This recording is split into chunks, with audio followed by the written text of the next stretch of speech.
So then, wait for the game to show up. Wait for it. There it is. So, ladies and gentlemen, welcome to Volskaya Foundry as we have game number 1 of our series of the day. This is going to be on the left-hand side. It is going to be Super Perfect Team with ZZH on the Taranza. We have Thrall, we have Kromi, we have Anubarak, and Luckily Boy is playing on the Reyna. Whereas on the right-hand side, currently dead last in the bracket stage, it is CE Challenge with 365 Ashbringer, 365 on the Alexstrasza, sorry, Ashbringer on the Orphea. We have Blaze, we have hiding at the top there at Johanna, and a Lufel is playing on the Sergeant Hammer today. Very interesting to see how well that works out for him, as we do see the game beginning immediately. Seeing a time trap being placed down by Lies, waiting for his opportunity to try and snipe someone away. And stacks are being searched for. Kromi starting off with the classic Time Walker's Pursuit here, and we're sticking with an Echo of the Elements once again. No cheeky Crash Lightning builds here. Everyone else pretty standard. W build for the Alexstrasza with the Circle of Life. New habits for the Blaze. And of course, Orpheus sticking with the Ancestral Strength. It has been a talent literally every single person has picked throughout these matches over the last 2 days. Now then, rotations already beginning for both teams. CE a little bit faster, using the Sergeant Hammer and the Orphea to their advantage. They offer so much wave clear, even bringing Blaze up for a second just for the rotation speed here. They're actually going to send him back down to the bot lane while they move 365 and Ashbringer on to the Mercenary camp to begin working on those towers. Blaze duels with Thrall for a little bit, but Thrall will be able to regen in time once he gets that Frostwolf resilience up. You can see there Blaze using his self-healing from his own fire to keep himself sustained as well. This will be a very passive lane. Very unlikely we'll see anyone immediately dying as of yet. Mercenaries picked up for both teams, a little bit slower once again for SPT. The wave clear just a little bit faster on the side of CE. We are going to be seeing the Draconic Barrage coming in, getting that Bronze Talons damage increase and some extra Hitting Hero increases the prize Bronze Talons to the extra 2 attacks, so basically the extra auto attack. Consistent damage if she's able to land those Sandblasts on the objective. Lies pulling back, Time Trap though, completely shuts that down, but just too fast on the Lunar Flare. Blaze not getting locked down, is able to back up. Now then, good damage from the Dragon Breath, but immediately healed up by the Lifebinder from Alexstrasza. Not Lifebinder, sorry, the Circle of Healing. They move forward. They're actually going to start on the Biotic Emitter camp here, that healing support camp. Not able to take it yet, though, as finally SPT are beginning to creep forward. We see a Time Trap getting dropped down here. Alexstrasza dropping as much healing as she can, but Hammer still eating a lot of damage on the point, fighting this out. The support camp not even killed off yet, but finally CE are able to take control. Alexstrasza will have another abundance very shortly. We'll be able to heal up the rest of the party. There it is. Everyone will get restored up by quite a bit. Blaze bringing out the meltdown here. That damage reduction plus new habits. Blaze clearly wanting to get very stuck in this game and keep as much lower as much damage as possible. Also try and get onto Kromi, get onto Reyna, get onto Thrall even could be effective. Thrall, by the way, is going for the Mana Tide as opposed to the Frostwolf Pact. Pack, sorry, not Pact. So he's going to be looking for a little bit of extra poke sustain as opposed to a little bit of extra CC as we go on. And of course the Conviction coming in from Johanna. Objective already being channeled for CE, using their XP to their advantage here. Taking a small lead by taking control of this area. Blaze holds the line, but is still being forced to back up. Doesn't want to get himself caught out of position.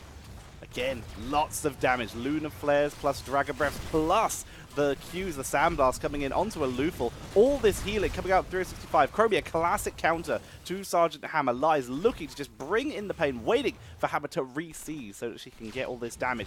And it is working out in their favor, so much so that they're able to snipe away Hammer. Siege Tactics not available. She gets taken out. Very nicely done, very effective by by SPT, able to push back CE for the moment. We're even seeing the Mobius Loop cooldown reduction. Keep that spam going. Keep Hammer on the move. Do not let her siege up. That is the idea here for Lige. You can see those Bronze Talons doing good damage to Ashbringer there, forcing him to back up just a little bit. More damage comes in. Consistent poke to try and harass the Orphea as much as possible. Lies very easily able to dodge. Moving back onto the point here, we see a Nubarak was able to get up a good percentage for SPT, but CE are now reconvening. Orphea even rotating down, grabbing the fountain first as they move forward. You can see that meltdown, lowering the damage of Thrall and the Nubarak here very effectively. Abundance restores Johanna back to full hammer, eating more damage, but had to burn siege tactics to protect against that, and instead lost a huge amount of health. More Dragon Breath coming in, and 365 is literally just burning all his healing, just keeping Aloufal alive here. As they creep forward, you see the healing pulse having to be used. Chromie trying to snipe it away to remove that value. Not able to do enough though, and as such, Blaze gets a lot of extra healing here.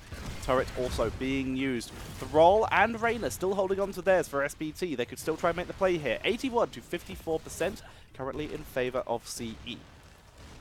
But they hold the line for the moment, looking for another opportunity. More owls onto Aloufal, keeping vision on him. He now has Hover Siege, so it's going to be a little harder to lock him down. We're also seeing the fire within coming in here. 365, giving himself self-sustain from range so that he can try and keep Hammer healed more of the Q. But here comes the Dragon Queen. They're making the commitment here. Turret's already being dropped. Red Team's turret, CE's turret already getting sniped down, but they've still been able to take out the Nubarak first. Blaze not able to tank through though. Ice healing not enough. They creep forward. The damage from Chromie is raining in. Chromie looking so healthy. Zachary tries to wrap around the side, getting the damage. They snipe Thrall, but Johanna is still taking so much damage here, but they turn it round with Ashbringer onto Luckily Boy, and the CE are able to take control of the first protector of the game. Chromie reigns in a bit more pain, tries to prevent them from grabbing this, but it's not enough. This protector will be moving on. They actually prevent the port back of ZZH, and he is forced to back up here. Doesn't want to get himself called out. Chromie, though, sniped by Ashbringer, finally landing the hits. And also going to get a couple more stacks with that Mind Devourer as well.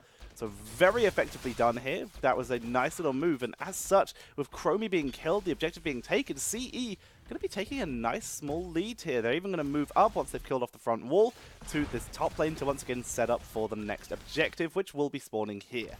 Let's see how well they're able to do this. Hammer continues to eat just all the damage ever. Hasn't picked her level 10 yet. You can see the Cleansing Flame, Bunker Drop, Blessed Shield, and the Crushing Jaws. Pretty much everything would combo with these Crushing Jaws. A BFG directly through the middle could be the more effective burst move, but you could see definitely an argument to be made for that Napalm Strike to just do as much possible damage over time. Aloufal continues to eat damage. Chromie not even focusing onto the Protector, instead just forcing Sergeant Hammer to back up, removing that assistance, and of course, gaining free stacks. Chromie, we can see, right, we can have a quick look. 46 stacks already, doing such a good job because they're basically free when you're against a Sergeant Hammer. She's gone for the Sowing Sands as well to make it even more difficult. A noob coming in, makes it onto the point. Cocoon is dropped. SPT trying to steal this away. Blaze comes in, drops the new habit. She's already stabbed. Crushing Jaws gets Thrall, and Thrall gets destroyed in the fight. The bunker keeps everyone else alive for the moment with the Cleansing Flame also healing them up. And CE once again destroy SPT in this fight. And SPT pull back 5 kills to 2 in the total game stuff, and we see the healing pulse once again. That barge committer picked up by CE. Very nicely done as Aloufal begins to burn his way through this fort. Chromie has fully stacked Sandblast though, already has those Sand Echoes, so it's going to just continuously poke in, continue to gain value, and do as her wonderful work. More siege damage coming in from Hammer, just working down this fort. Micros around. There goes the fort. Catapults and XP will be spawning in this top lane now, which once again is where the next objective is. They can wait this out now with no fountain available. They've even killed the fountain in mid lane. Nearest fountain now for SPT is all the way back at their keep if they were wanting to try and sustain through the fight with that. Otherwise, they are on their own, reliant on their own abilities. The healing of Tyrande, which she did go for the Starfall, by the way, so go for the cooldown reduction on the Q. And over this side, we see turrets being picked up by both teams. Chromie, I saw her moving around the area. Turns out she was rotating. I was like, there's no way she's doing this camp, and I was correct. As we see the level 10s available, we already saw Cocoon and Starfall being used. Sundering on the board as well. Reyna's Raiders coming into him. The BFG, we did finally see that being picked up by Sergeant Hammer as well. Finally picking her level 10. Orphea finds the Nubarak. Nubarak decides it's a good idea to leave, but still acquires a stack for Orphea here. You can see she is already up to 18 on Mind Devourer. Very good to see. And she has gone for the invasive Miasma. So just getting a little bit of self-sustain when someone dives her, giving her a little bit of extra healing and burst when everyone surrounds her, which is going to be quite likely with this build. Johanna pops out the cocoon and is easily able to tank through, but the Dragon Breath was a little bit slower than the healing, so as such she actually comes out of that with a bit of damage. You can see those holy hammers, Blessed Hammer spinning around, giving them a little bit of vision, a little bit of poke, just at range without forcing Johanna to dive in or use her blind. Heal comes out, everyone's sustained except for Blaze, but he gets the Q, so it's not so bad. But they're going to continue to creep forward. Looks like they actually want to take down this fort before the next objective. CE trying to snowball their lead here, and it's working very well. You can see Crossfire being used here to poke even more damage, and Hammer finally finishes off that middle fort. CE looking so strong right now. Blaze even heading down to bot lane. This is potentially greedy here. With level 13, they have full control over this. So they're still trying to just get even further ahead, doing a classic StarCraft thing here. Blaze pulls back, takes the safe rotation, doesn't want to get himself killed off. The rest of the team takes the camp. The Owl will see this, but no one's in position to contest this in the meantime. So it is going to be camp versus camp. Blaze grabbing more XP for his team, soaking them towards that level 16, as level 13 is approaching for SPT. CE in wonderful position, though. They are fully ahead. And how well are they going to be able to hold this in the long term, though? Johanna, the only one here. Blaze finally arrives back, and everyone else creeps around the side. Once again, Chromie is stacked. She already has basically everything she needs. Big damage onto Johanna there, forcing her to back up. Timeout also available for Chromie here. Even more damage, and that harsh Moonlight. As we see CE creeping forward. SPT do have control, but it's just a Nubrak on the point. He's going to pull back. Hammer not getting sniped yet, moving forward a little slower than Chromie anticipated. You can see a Nubrak trying to wrap around the side, trying to get a good angle onto Hammer. Here comes the damage. Big damage here, but Siege Tactics used to prevent the stun. And also a little bit of the damage with that extra armor. Blaze holds the position for the moment, 69 to 11%.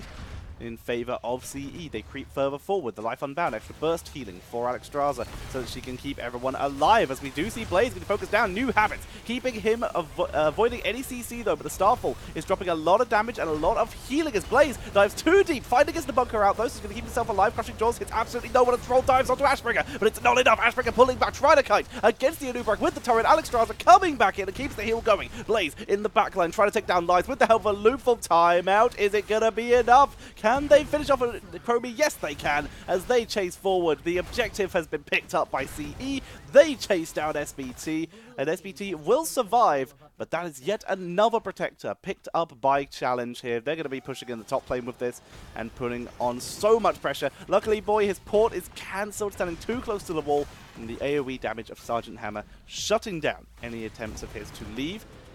And this could be a keep coming in here for SPT, for CE as they push in against SPT. They have so much control over the map right now as they move forward. Luckily, boy gets absolutely destroyed here by the Protector as it just completely dives past everyone. Eats a little bit of extra damage, but that's all they needed here. Needed the full burst combo, Siege Tactics to avoid the Lunar Flare.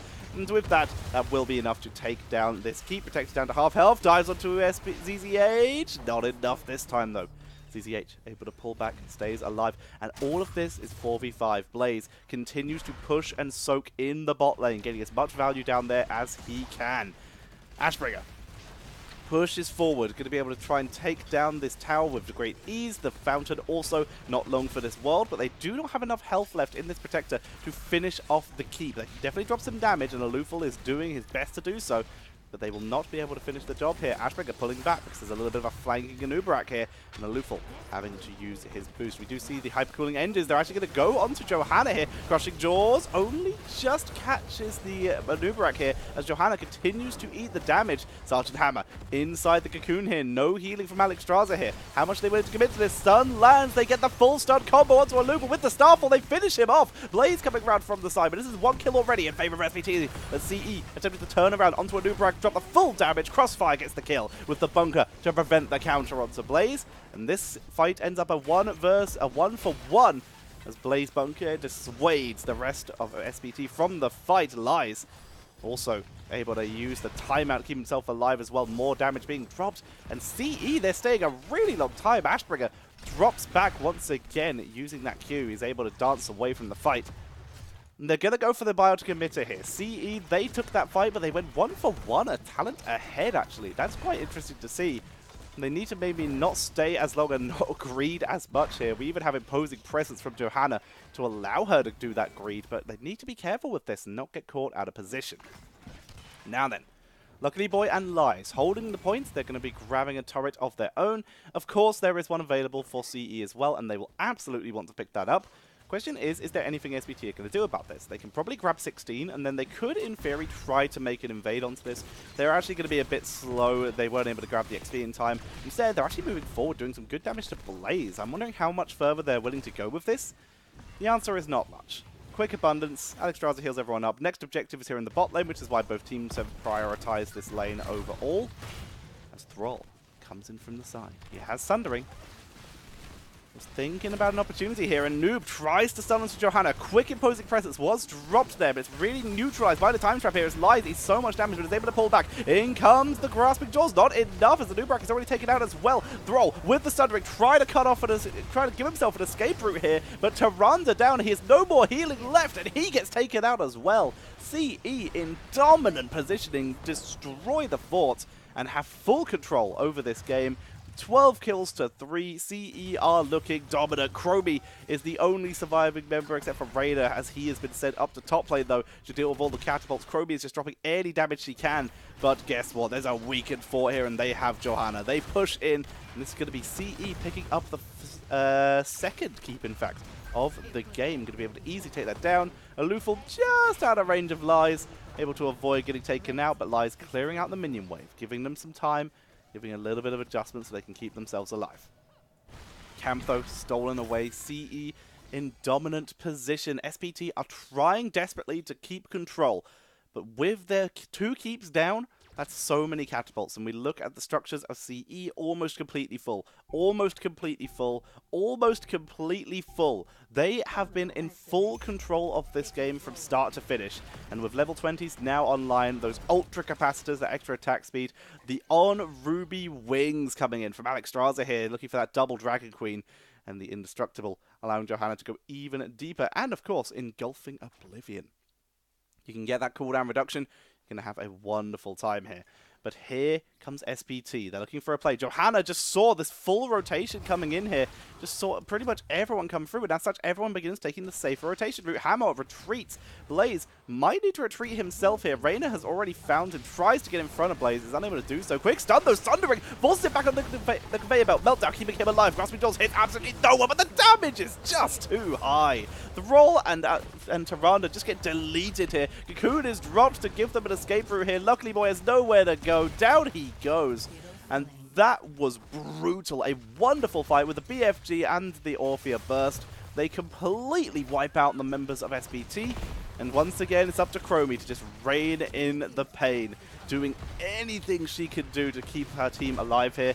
But CE, they've left Blaze on the point to grab the Protector. They're definitely, a minimum, going to get a second keep here. The question is, how much more can they get? They're actually looking for core. Johanna chasing it down Chromie here. This could be a bit ambitious. They do have a Protector on the way, but only 8 seconds until Thrall, 17 until Raider. Have they been on more they can chew here? Johanna's taking a lot of damage. There's already catapults on the core, though. The Dragon Queen is trying to burn it down. Hammer's there as well, and this is going to be it. They went deep, and it paid off for them. The core goes down, and game number 1 goes over to CE. Alufal, with Johanna diving so far forward, had full freedom onto that core with the Dragon Queen as well. Nicely played. And CE will take game number 1. Nicely done by them. Change the score up. There we go. And I'll give you guys some end screen stats. Here are the builds. Screenshot them if you wish them. We can see we've almost finished the Mind Devourer here, but it really did not matter. It was all about this invasive miasma for when anyone actually dived, and so she could dive forward, plus dead magic. It was so that ignoring armor is so clutch against someone like a Nubarak when you do a little bit of spell power and damage all around the target is so solid. You get a huge amount of burst, which is what we saw in their end fight.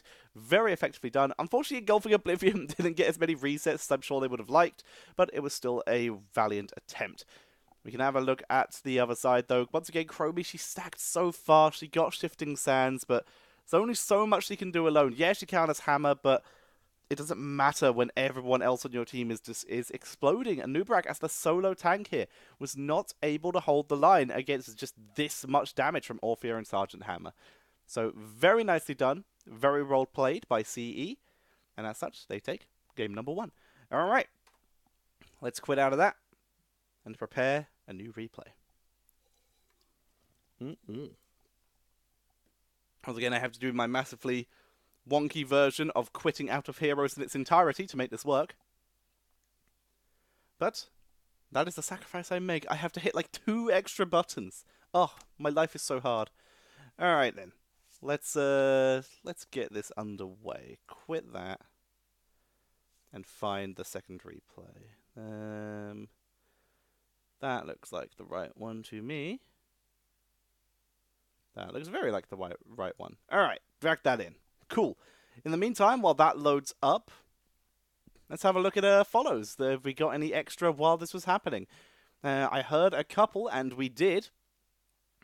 So, we have, since yesterday, we have Jimmy _ thank you, Skyhawk0404, Champagne Supernova, I assume that's what that's supposed to say, Forwix Reg, Viking Naya, Castic, or C-Castic, something like that, 13, KPEG2 Host LL, blah blah blah blah blah 13, Gravesville, and Centap 11. Thank you all very much for your follows. Very appreciated. I'm going to check if the teams are all on the right side, which they are. That is wonderful. And remove the replay timer. Isn't that great? Why isn't that not going away? Hello? Control, Shift. Oh, I was hitting I instead of O. Whoops. Hope that didn't do anything it wasn't supposed to. Hopefully not. Ah, well. Alright then. Who's ready for game number 2? Because I am ready for... Oh! And Helix Apothecary. Thank you very much for the Prime. Very appreciated. Just got back from university and there's Heroes China online cast, one of my favorite commentators. Day just got better.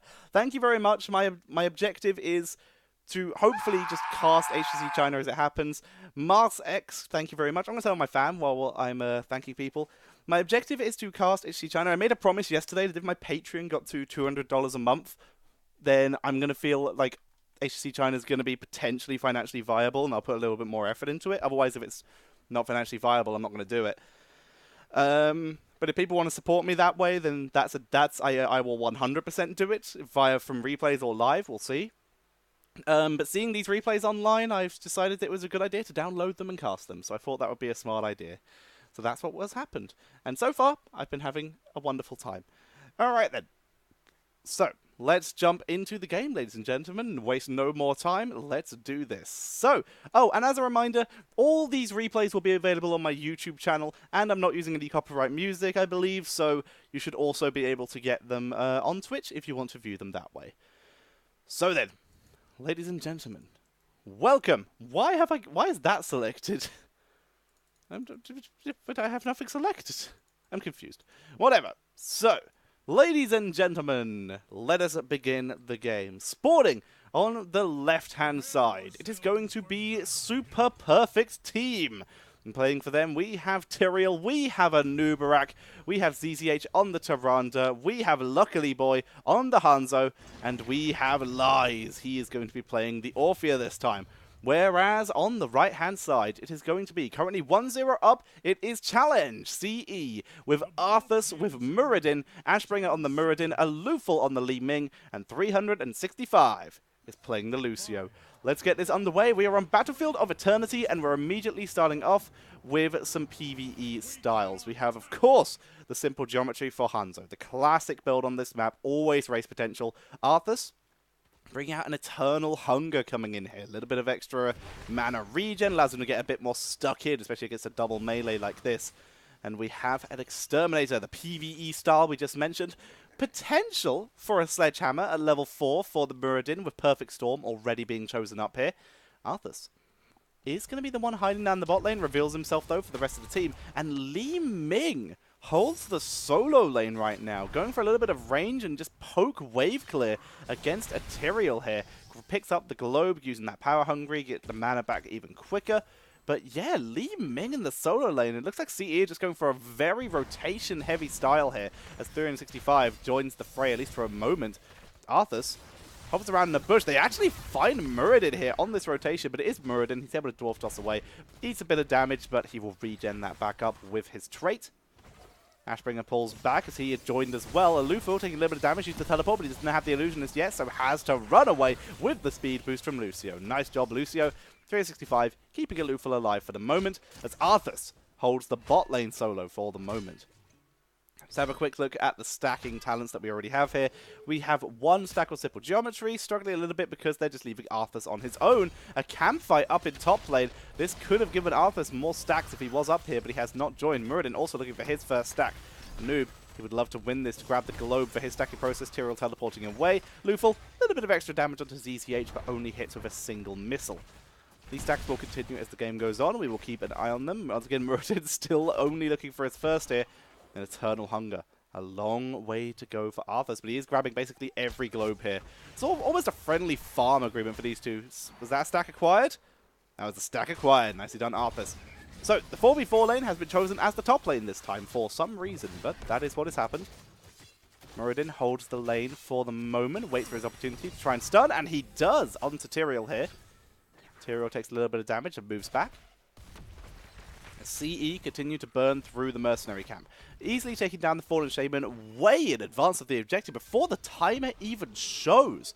This is so risky. Usually what you'd want to do is delay it until right before the objective spawns, but this is why they do it. This is the only reason you would take this camp early if you want to invade. Arthas just freaking ate it from Orphea as Tyrael gets the final hit here. They're pinging the damage. Luckily Boy has already retreated, but Anubrak is turning this round, and CE have bitten off far more than they can chew. Smite land, speed boost, stun with the storm bolt. Ashbringer kites backwards, but the cab, scatter arrow just short of killing Muradin. An owl for good measure, but they don't kill him as the camp is picked up by SPT. This is the idea here. You're supposed to take your own camp very early, but when that happens, there's a good chance you're about to be invaded.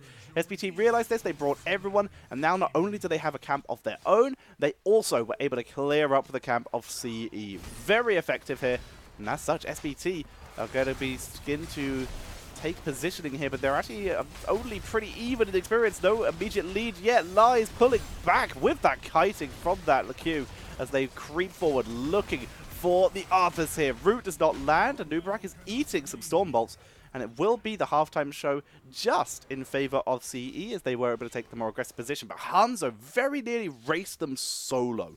That is how strong Hanzo is in these race scenarios. They've now left him 2 solo by himself as they take position once again for the defense to try and force CE off this point. How well are they going to be able to do this? More orbs coming out. Hanzo continues to race down. Even got Tyrael's help for a little bit here. Raider using the Exterminator is trying to outrace Hanzo, and he will be able to do it. And that is going to be the first Immortal of the game going over to CE. Now, how much value are they going to be able to get with it? Still an incredible amount of value gained here with that accelerated arrows from Hanzo, able to just get so much value as they are able to keep themselves going for the moment. Here comes the Immortal. What are they going to be able to do with this? Big damage onto Luckily straight away. He's very lucky he got Fountain there, which will allow him to stay in this fight a little bit longer. And Noob trying to spawn beetles, burn through that shield, which they are able to do so. They begin firing it down. Luckily, finding some good bounce shots for his serrated arrows here to try and get them onto the Immortal once again and burn it down. The Fountain will look like the last casualty here. The fort will take a bit of damage, but Hanzo and Lies, luckily and Lies, able to take this down. Ashbringer gets slow. They're going to try and dive past this now that the Immortal is dead, but a speed boost from Lucio shuts that down. They can't afford to go any further. Scatter arrow, a little bit of extra damage, but it's not going to be enough this time. Tyrael rotates up, is going to begin working on these Impaler camps. Just doing as much work as he can there. As everyone else chills in the bot lane for CE, they're going to try and take this down, and will be able to do so without any invasion because, well, SPT know the numbers are not in their favor because they have 2 members already in top lane. Now then, though, with Impalers, there's already a weakened fort, a minion wave arriving just in time. They are going for the aggressive move forward here, and they will be able to take down this fort before the Impalers even arrive here. It's a big lead coming in for CE, that consistent XP over time, and the occasional catapults. Lies, though, has been making use of that chomp to try and push up the lane, and has been doing a pretty solid job with it. Able to put in a little bit of pressure. Noob burrows over, able to keep himself alive as well. So then, with the lane being taken out, Impalers killed on both sides, Tyrael taking a little bit longer because, well, he is Tyrael. Doing his best, bless him. But he is still able to take them out. In the meantime, CE, once again, making the most of their man advantage, are trying to push in top lane. Getting as much value as they can anywhere on the map. That is the objective. Ashbringer just ate so much damage on this Reyna, but he does survive for the moment.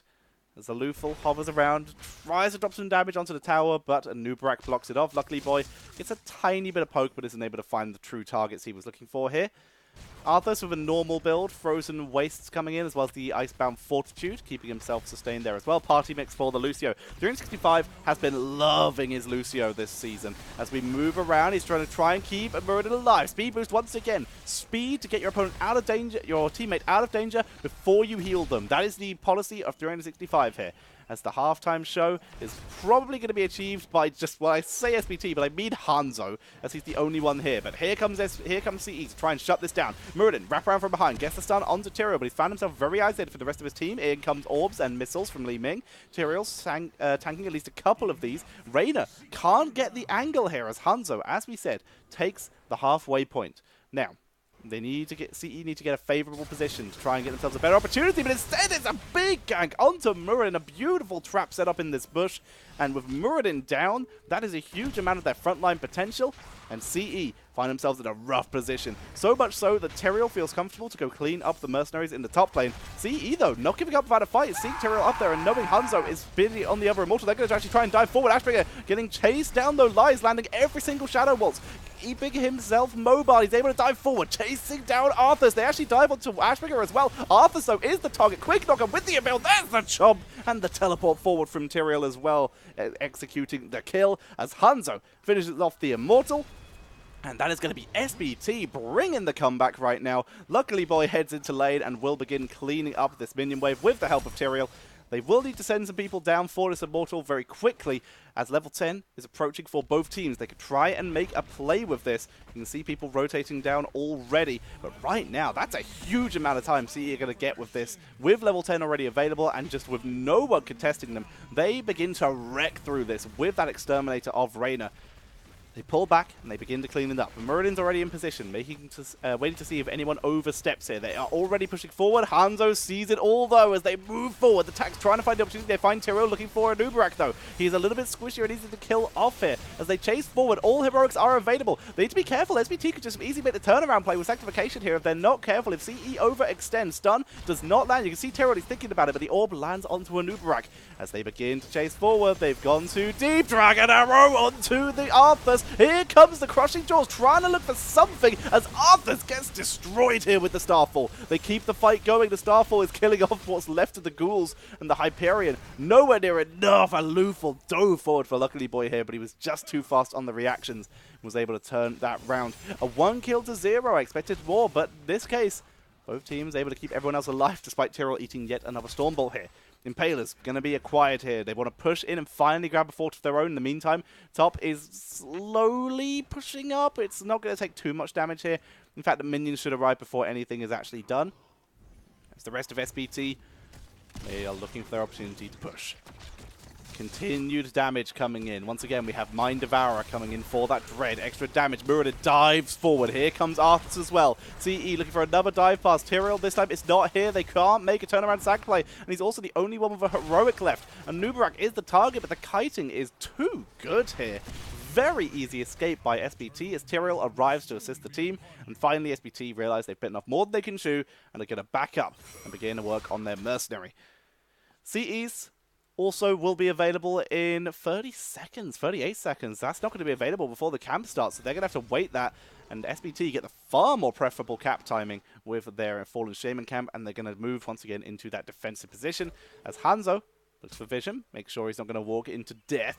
He still might, but no. Al once again gains vision. The double vision tools working so well for them. Actually moving in, crushing Jaws onto Muradin. He's already dropped the avatar, but needs to stay alive. Has 12 back to get the extra armor. Lies is getting wrecked in the backline, but Sanctification keeps him alive. They turn it around once again onto Arthas. The ghouls keeping him alive for the moment. Muradin comes out the cocoon as they chase forward. CE looking for the turnaround play onto a Nubarak. Stormbolt lands, but it's a quick Celestial Attunement to keep him alive, and a retreat from SPT. CE using a lot of heroics there. The Sound Barrier and the Hyperion, the only two left, although Disintegrate will be back very shortly.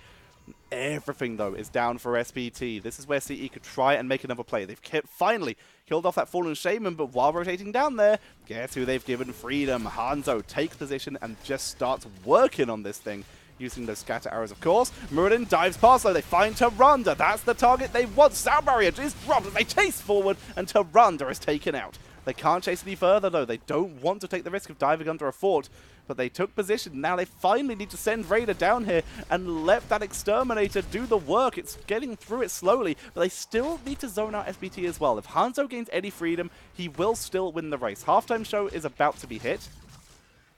And that is potentially bad news for CE because they don't know where this is going to land. They need to take positioning. They're actually going to move back here.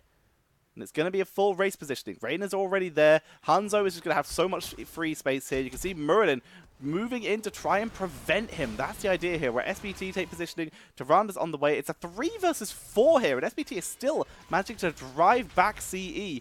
Whereas Muradin is struggling to find positioning onto Luckily Boy, who he does spot rotating around. So they might want to fight here. In fact, they did. They went on to Ashbreaker looking for the kill. There's the Dragon Arrow onto Arthas, trying to finish him off. But Muradin on the backline of Lies is doing a great job. Cocoon is popped by a Lufel. They keep everyone going for the moment as CE have to pull back. That kill on Reyna was a pretty big deal. Tyrande arriving just in time to set that up. Lies having to use Shadow Waltz to escape as he was almost engaged on there. Quick CC. SPT once again, this is all about buying time for Hanzo, who's doing his work, but that Immortal is starting to look pretty squished. Li Ming looking for the angle, but quick blocks on the orbs. They can't get there. SPT are blocking every hit they try to make, even trying to chase down a Lufel here. Muradin even diving in to do any damage he can. Arthas wades in, but they are too late. Hanzo is going to grab the objective, and Muradin might have overextended here. Quick stun is landing. Sanctification for the turnaround players. They dive onto Muradin, chasing him down, killing him off with Orphea as they look for more. Arthas tanking through this. He's already used his Army of the Dead earlier, but they don't chase him down. They don't want to take the risk. They just used all their heroics. They're able to pull back with an Immortal. It's very low shields, but they might finally, with this, be able to get their first fort of the game. And that is the plan for SPT here. They move up and take positioning in the top lane, trying to grab as much as they can. At minimum, they would like this fort at this stage of the game. It's getting quite late. They have a couple heroics up. They would love to make the play here, and that is what they're trying to do. In the meantime, Tyrell is soaking XP, though. They haven't committed everyone to this. They know Muradin is dead for at least a little bit, was dead, so he's still on the way, sorry, for a little bit longer. And there you go. Fort taken down. They won't be able to push any further with this. Even with the Immortal this healthy, look at how quickly Reyna burns it down. As such, there was no chance they could make a more effective push play here, so they just play it back. And Tyrell makes the most of his time to clear out the minion waves and just get as much XP for his team as possible. Now then, look at SPT.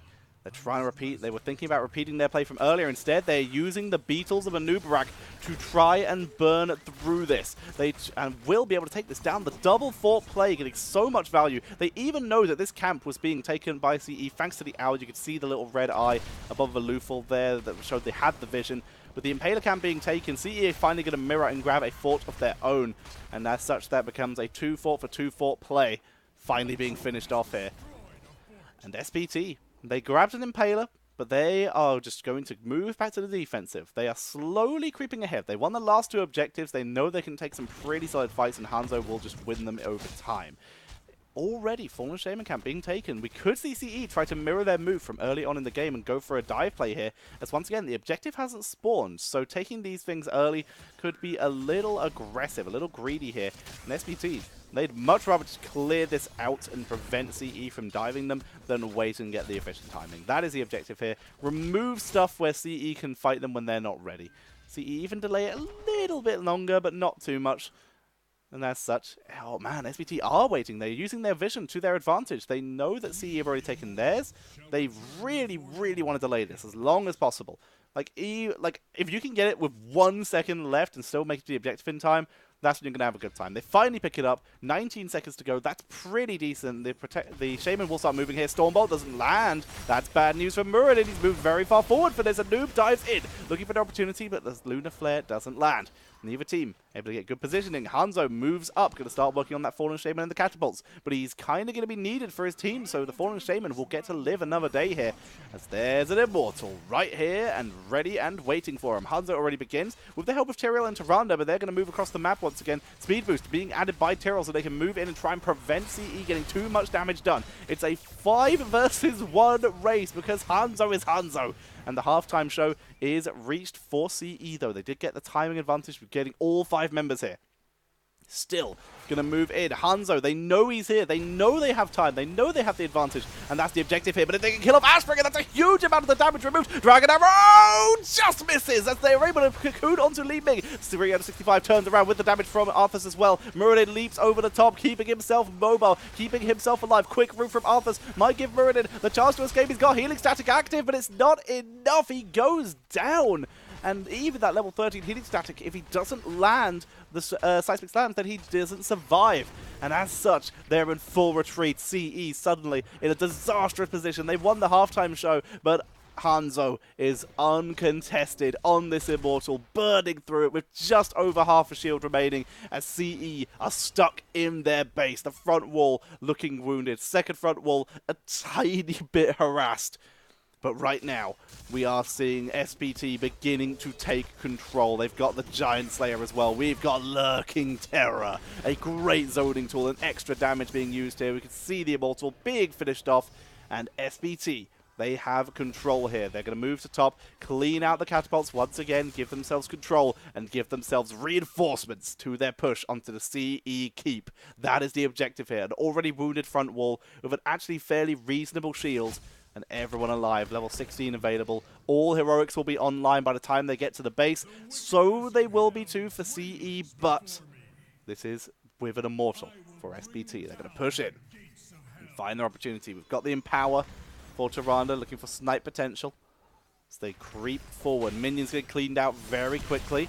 Tyrael scouts out. They found Arthas thanks to a great Sonic Arrow here. Ashbringer eating it. Once again, that Lurking Terror dropping crazy damage as Lucio begins to heal it up, but it's taking time as the Immortal out of shields is still going to wade forward. They're actually going to dive onto Muradin here and finish him off, but the Avatar still is active as well as the shield for the Soundbearer. They dive forward and Disintegrate kills off the Cocoon. The Sanctification only really affecting Tyrael here, crushing Jaws, and the Dragon Arrow able to finish off others as they try to turn this round with the Immortal diving through. They have no keep to retreat to. Another kill onto Li Ming. They're trying to chase them forward, looking for a kill, but they don't want to dive onto the tower. They'd rather go for core. The Immortal is about to be finished off by Raider, but the shield is going down. There's a 3 versus 5 fight, and CE are looking to be on their last legs. Down goes Lucio. Ashbringer is out of sustain here. He's getting chased down by Lies. He will be finished off. Luckily, he's already over the other side of the core. Muradin's trying to deal with Tyrande, but it is a pointless affair, as we will see game number 2 going over to Super Perfect Team with a full team wipe, and they bring up the score to 1-1.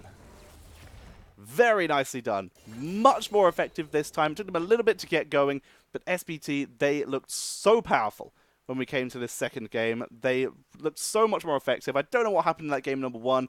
A little bit of a draft mistake, I have got to say. I think the Chromie was good, but they needed a little bit of extra tankiness to hold the line for it.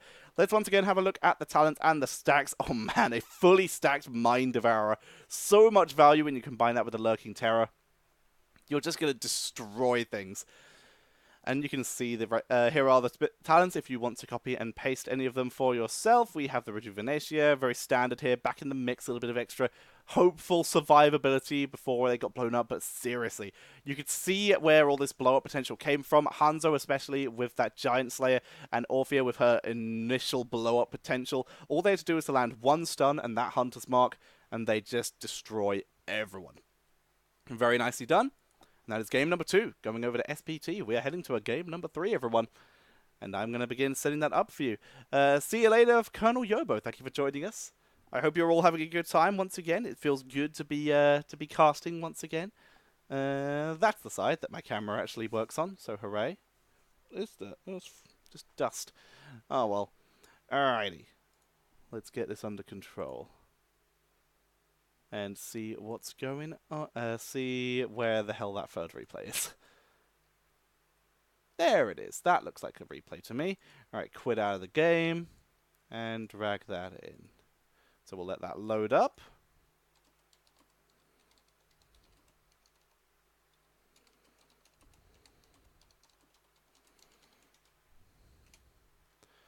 So yeah, once again, I hope everyone is enjoying.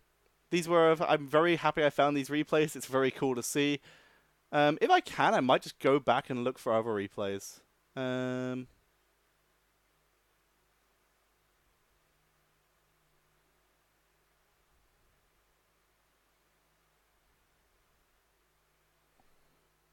Okay. Right. Let's make sure they're all on the right side. Yes, they are. Hooray for China. They certainly do that very well. Keeping everyone on the right sides of the maps, etc. All right then. Let's have a look at extra follows that we had. We only had one extra follow this time. Relinquished from the past. Thank you very much for the follow, my friend. Welcome to the stream. Have a good time whilst you're here. I'm just going to have a quick drink before we head into the next game and chill with you guys for a bit. Hi, how's it going?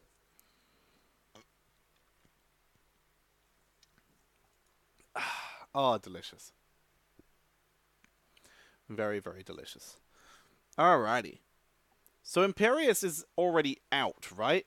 I am correct in remembering that. So we can play some Imperius after we've done these. So I think that's a solid plan. We can go ahead and do that.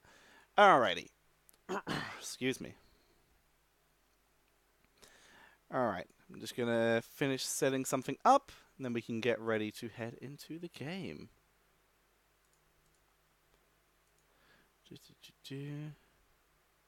Again, apologies for observing if it's not the best, because this is really the first time I've had to do this in a really long time. Haven't had to do that in just so long here. Alrighty. Okay. Let me reply to this quickly.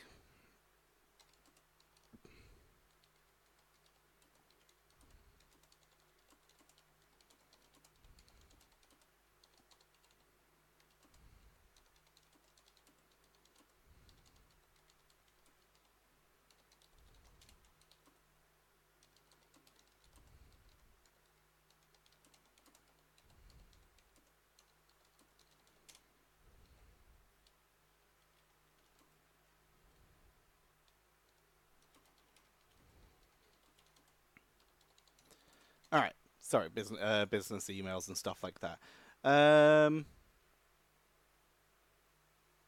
Is it this horrendous drink that makes your lips glow? No, it's the camera emphasizes the color red. Like, this chair is nowhere near as fluorescent as it looks on the camera. It's just how the camera itself works. Got HCI exam at 4. Rap Godcasting helps the dread more than I thought. Well, I'm glad.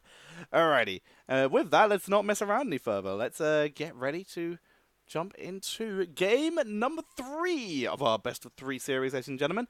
This is the second to last series in the group stage, so we have this game and then one more series after that, and then we'll go into normal playing of games. But for now, we have a map for game number 3 of the Gold Series Grand Finals 2018, and it is the Towers of Doom.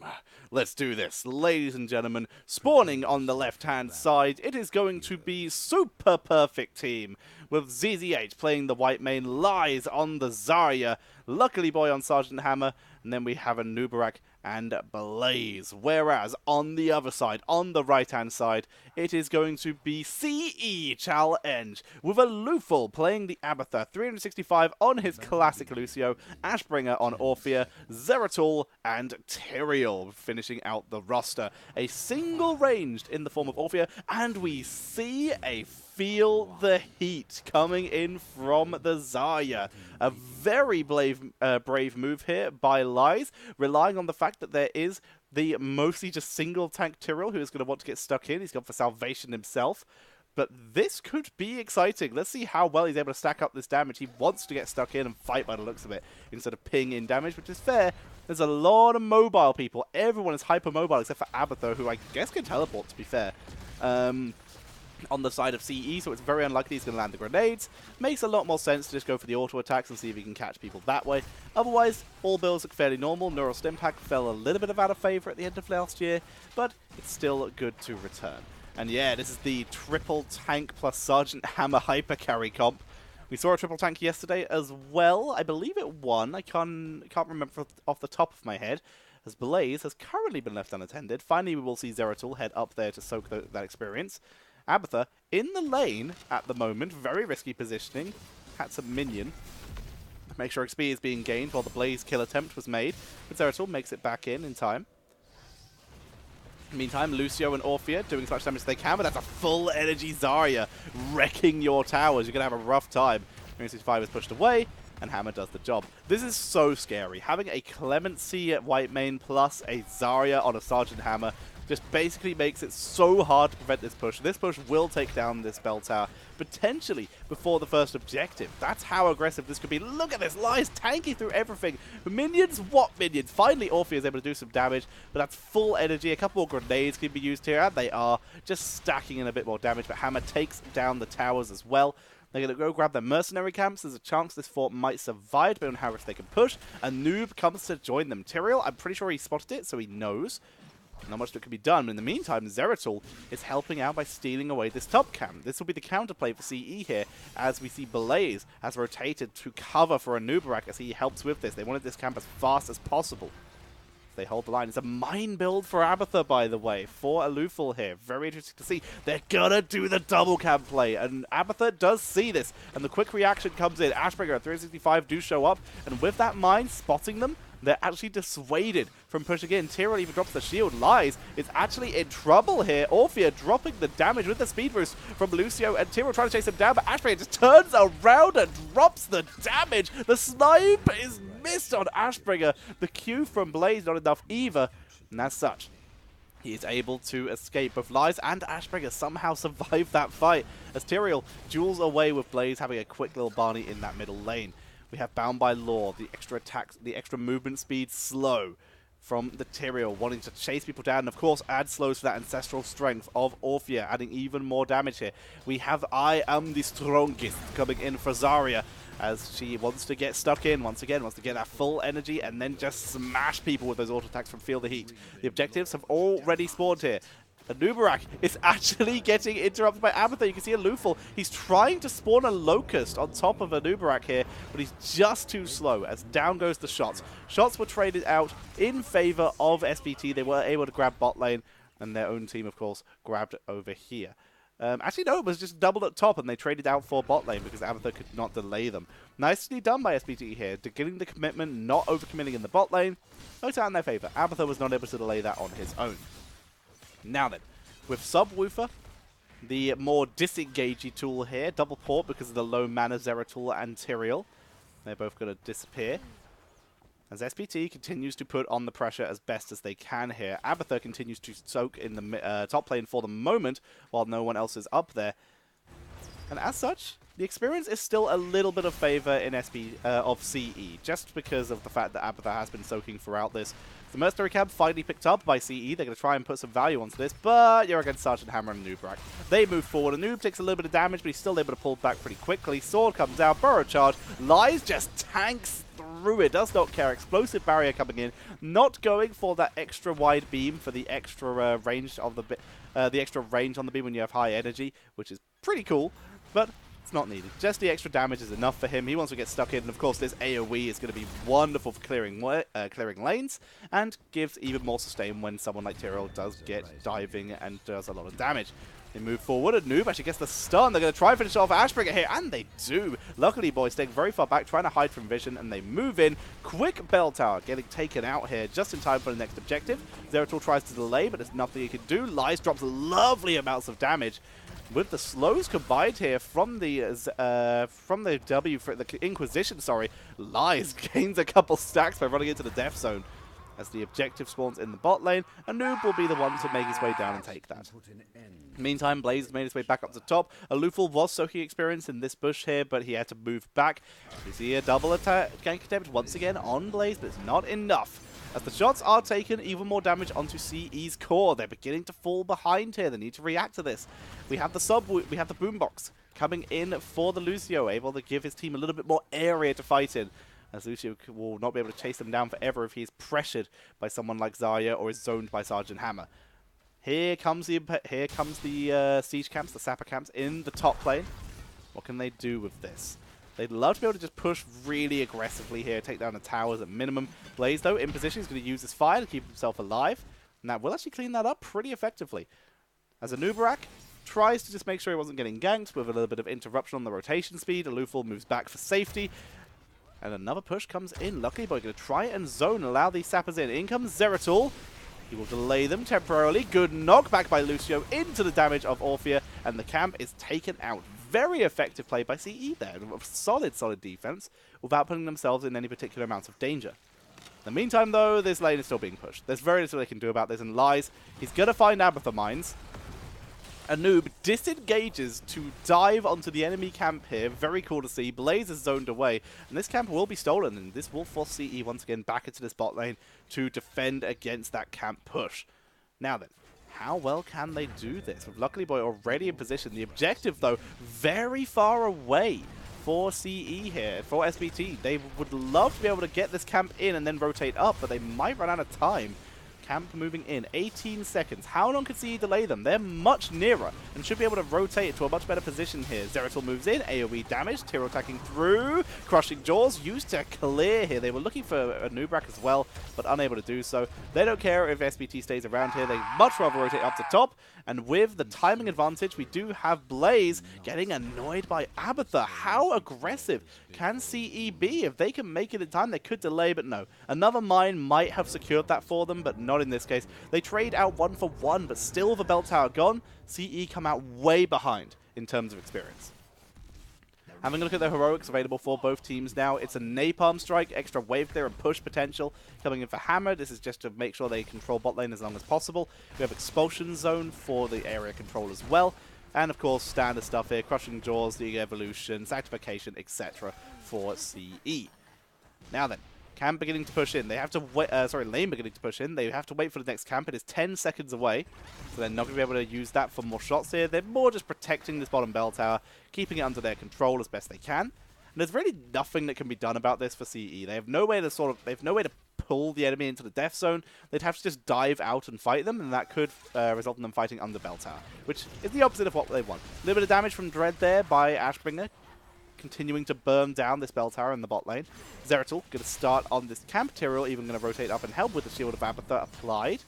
Abathur, this is a full nest build, trying to slow down the rotations, and it is working, but it's not working out in their favor for the moment. All he is doing is slowing down rotations. Has yet to get truly impactful hits or truly impactful control. Hammer just parked on the death zone here, just bullying the members of CE, trying to force them to zone away. But it's not. He's just easily able to keep the pressure on here. Finally, more members come down. We need to see what kind of wombo combo CE are going to be able to drop here. They have a VP Crushing Jaws. That could be it. Need to be able to start landing it. Lies just sits on the death zone here, doing damage. Zeratul gets cocooned. Bad news here. Lies gets full energy from the death zone. What can they make from this? Zeratul pops out. CC lands. Crushing Jaws hits absolutely no one as they dive forward. The sound barrel keeps them all alive for the moment. Hammer creeping forward with the damage. 365 kites the rest of his team backwards. They stay alive, and they were able to clear up the mercenaries. That was the main objective here. In the meantime, Blaze gets more shots. This is going to be completely uncontested. Lucio's on the way, but he's too slow. Zeratul is too slow as well. In the meantime, Whitemane creeps down to bot lane. No one's in position to take this. Another 5 shots going onto the core, bringing CE's core down to 12. This is terrible news for CE. This bot lane control of SPT is wrecking them. This used to be CE's map, but SPT have got their number here. You can't blame them. They've played against each other a lot of times. As we see them move forward, this is the El Clasico of China as they dive forward. Retreat from Tyrael, not going to get himself caught out of position. He does stay alive for the moment. Hammer, though, doing so much. The Zeratul have Blink. He has the VP to keep himself alive. He's dying to the Inquisition here, but he pulls back. They stay alive. Lies gains a little bit more percentage, but eats a bit too much damage. Didn't realize his shield was about to expire so quickly. He begins raiding in the pain. VP has now been used. How are they going to stop these going in? One goes in. 2 goes in. Will the third one make it? The third one will not make it, but that's still 2 more shots to the core. 10 health left on the core of CE. SPT are in dominant position. If they can control this, it's 2 ulters to win here. Tyrael bouncing in and out with that Sword of Justice, keeping himself as a harassing tool. 365 is just getting wrecked, even with that consistent Lucio healing. The harassment from Lies is too much, and he's not even gone for grenade build. This is just Lies, being a bully in this case, just forcing the members of CE back. As Zeratul has desperately been trying to split Soak. XP-wise, they're doing great. So far, CE have just been having a wonderful game XP-wise, but haven't been able to do anything with the map. They're finally looking to move forward. Ubrak dives very deep, but Orphea tanks through it. Here comes the dive forward. Zeratul eating a lot of damage from Sergeant Hammer, but Hammer was also a little bit wounded. They get the root. Sanctification is dropped. Expulsion Zone is going to get nothing done. Crushing Jaws, but the Siege Tactic shuts it down. And Zeratul not available for that fight. He pulled back because he was wounded. And again, another attempt by CE to turn things round gets completely shut down. In the meantime, Blaze has been playing on his own here. He's been playing PvE. He's playing Farmville up in the corner here. And he's just going to take this down, grab another objective. Finally, Alufa will get a couple more shots for CE. And we're going to see CE so far forward here. They finally managed to take back their forts. Can they grab another bell tower here? Another altar here, sorry, to take control and grab a couple more shots. They move forward. Claude onto Zeratul. This is their one big fight they're looking to take here, but they're still down heroics. They're fighting down here. Here comes the Void Prism trying to get onto Lives, but the bunker keeps them alive. Who are they going to be able to get here? Here's the Scarlet Aegis. This will shut it down. See your real Zeratul. See your clone Zeratul. And this is nothing they can do. Ashbringer, he tries to dive hammer, and he will get the kill. He's actually kiting very well, keeping himself alive. He gets another Shadow Waltz. He needs more healing, though. Quick stun, second stun, not even needed. And that just leaves 365 and Tyrael. Tyrael trying to throw in a sword to harass. He actually dives in. Sword of Justice is his way out. And 365, he was just trying to delay it, tried to be annoying. But with this, 4 shots onto the core. There is a boss up here worth 4 shots. They can just try and end the game with this if they want, but it might not be worth the risk. They might play this a little bit further back. Lucio could boop them. There's mines everywhere. Zeratul just came back. Orphea is up in 13 seconds. They could try and make the play. Lucio's trying to delay them. He's literally trying to give them time to get Orphea back in the game, because otherwise there is lethal on the board. Cocoon is dropped. If they can kill Lucio here, they will have a man advantage. This is where they can make the play. Tyrael trying to delay here. Lucio getting chased down. He's actually managed to escape via the wall here. Zeratul, though, is in a rough position. He teleports away. There's a mine in the way that slows down the chase here, but Nubrock's able to dive past the expulsion zone as they chase forward with the Scarlet Aegis, as Zeratul teleports forward and is able to blink away. He survives. And SPT not out of the woods yet. They are still ahead by a huge amount, but with so many members of CE hovering around, they just can't get to that boss. But what they can do is retake bot lane and just channel in a couple more shots. That's the objective here. Grabbing away these siege goblin camps, the sappers. And they're going to try and run into the bot lane and retake control of that. But here is CE. Here could be their last chance. They have everything up once again. They've even gone for up the frequency, just gaining any amping ups they can. Keep everyone sustained throughout the pokes. They have ultimate evolution here. They're just going for a fight win here. That's what they need to do to have any chance. The next ult's here. This is where they must make their stand. Tyrael dives forward. Sword of Justice is back to the backline, and Zeratul gets caught in the expulsion zone here as they try to push forward, focusing on to ZH, but he tags forward. Zeratul teleports away, only kept alive with the sound barrier, but the damage output from Orphea is good. Ashbringer, Sanctification as they chase forward. They've lost Zeratul already, though, and they can't kill off CCH. He's tanking through and keeping Luckily Boy alive. Luckily Boy tanks through the fight. And in the meantime, everyone else is starting to lose health. Lucio can't keep them alive. They're in full retreat. Tyrael gets away, though. They're still alive. Ashbring is desperately trying to make the plays with Orphea, but cannot do it. Has to retreat. And with a man down, this could be it for CE as SPT begin to move on to the point, trying to hold it. Mines being placed every side.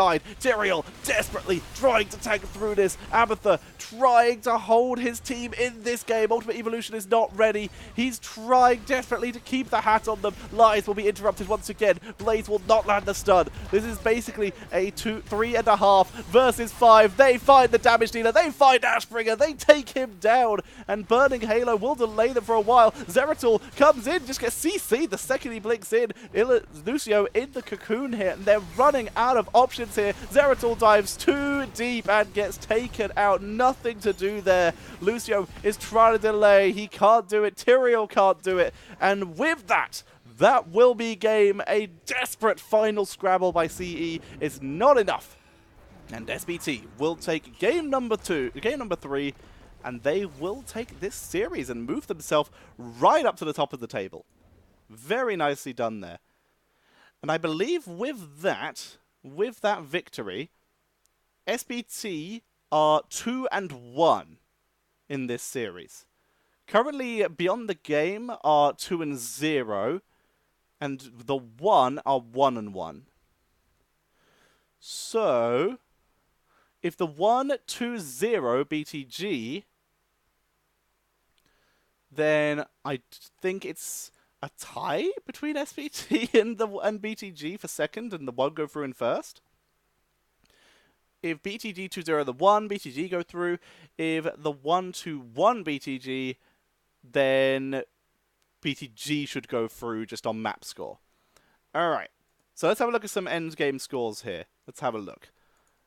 Alrighty, so let's have it. Here are the builds, so you can see them if you liked Zarya build like I did. Here is the build. Feel the heat. I am the strongest. Explosive barrier for a bit of wave clear.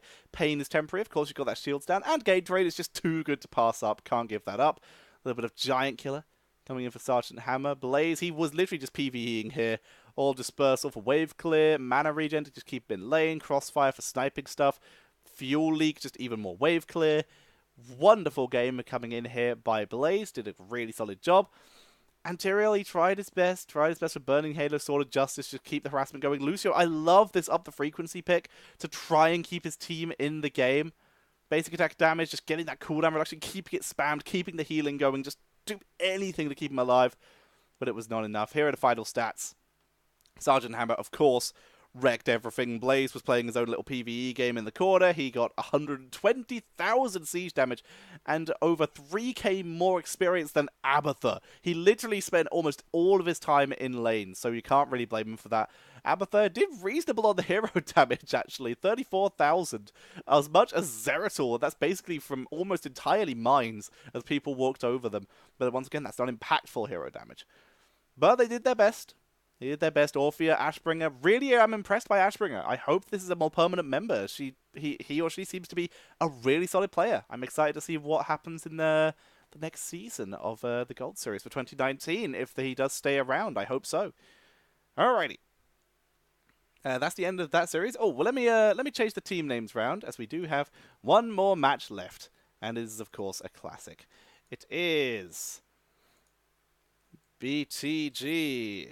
Please don't swap sides team versus the 1. Oh, what happened? Right click, properties, right click, properties, there we go. There we go, got it working. Oh, and I've covered up the score though. Hang on, let me back up a bit so I just make sure everything's in the right place. Pause. Alright, there we go. I can make sure everything's in the right place that way. Aren't I smart?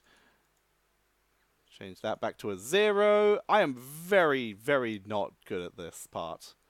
This is so messy looking, but it's what happens.